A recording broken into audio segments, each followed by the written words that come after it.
today. Linda Burney joins us. She is the Shadow Minister for Families, Social Services and Indigenous Australians. Thanks for your time.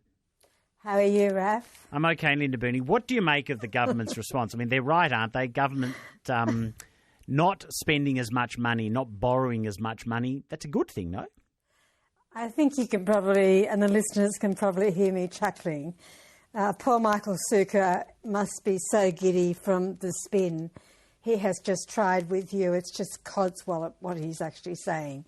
I mean, at the end of the day, and you know, you've heard it several times in the last 2 days, this is a $60 billion mistake, and 3 million people who could have been assisted, the very people you're talking about, casuals, people in the arts and associated industries, people in universities, would have not had to go and raid their superannuation accounts. And the other thing that Michael seems to conveniently ignore at the moment is that this is going to mean there is less stimulus in the economy, and therefore the mythical snapback that Mr Morrison's talking about is even more remote. But it's still a good thing. Wouldn't you concede it's a good thing if we're not borrowing as much money? That means the government gets out of the financial hole more quickly. This is a mistake, Raf. There's no two ways about it. I mean, you can say it's a good thing, Michael can say it's a good thing, but at the end of the day, as Anthony Albanese said, it's a mistake you could have seen from space.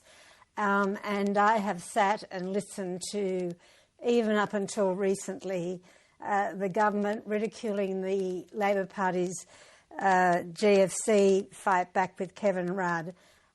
Well, you know, whatever they think that they can say now, they have lost any credibility. And the very fact that Joss Frydenberg is trying to spin his way out of this is just reprehensible. There's a big difference, though, isn't there, with the GFC under Kevin Rudd and Wayne Swan? That was real money spent, so you can criticise that. This is, this is a bookkeeping error. No one's received money that they should not have received. You're still having the same fight about who qualifies for the scheme or not. It's not the same as actually spending a lot of real money. It's a bit more than a bookkeeping issue. It's a $60 billion stuff-up.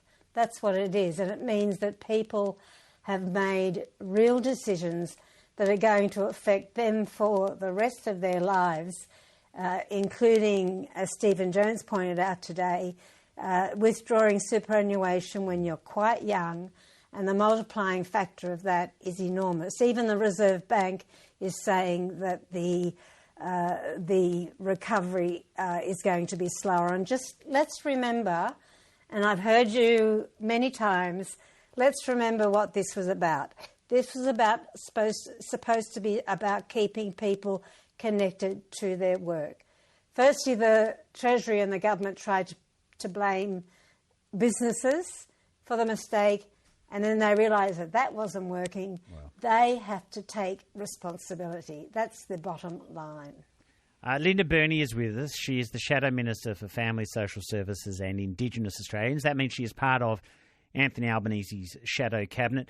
We initially actually really wanted to speak to Linda Burney. One of the main reasons... Happy Reconciliation Week, Raf. Exactly. And what I didn't realise, I thought, yep, great, she speaks for Labor on these issues. I didn't realise, though, I want to try and put a bit of a time capsule into our minds. Sure. I was fortunate enough to be on the walk on Sydney Harbour Bridge in 2000, the Reconciliation Walk, which, to be honest, felt very positive at the time. Do you think you and those who participated in that walk were too optimistic in 2000? Was it as big an achievement as it seemed at the time? Raf, I'm sitting in my office in Sydney and looking at a photograph of the bridge that day, and you might not be aware of it, but I was one of the very key organisers of that day, and I'll never forget it. There was the day before at the Opera House on delivering the reconciliation document to John Howard and so forth, and then we realised that we'd opened the bridge up. We got all of the police, Roads and Traffic Authority and everyone cooperating. And I thought, oh my God, what if no one turns up? And to see 350,000 people, including you, walk across that bridge that day was just remarkable. It was a beautiful, blue, clear winter's day, you'll remember. And then there was that sky riding plane riding Surrey in that blue sky. It was marvellous.